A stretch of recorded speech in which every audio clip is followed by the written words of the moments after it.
No niin, tammikuun 13. päivä ja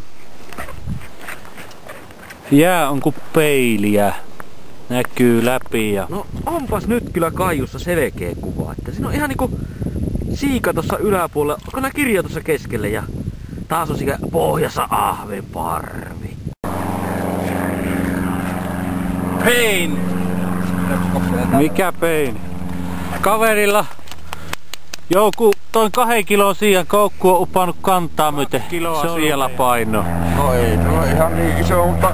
No, puolitoista. Rastelijalle. Tää on nyt niinku 8.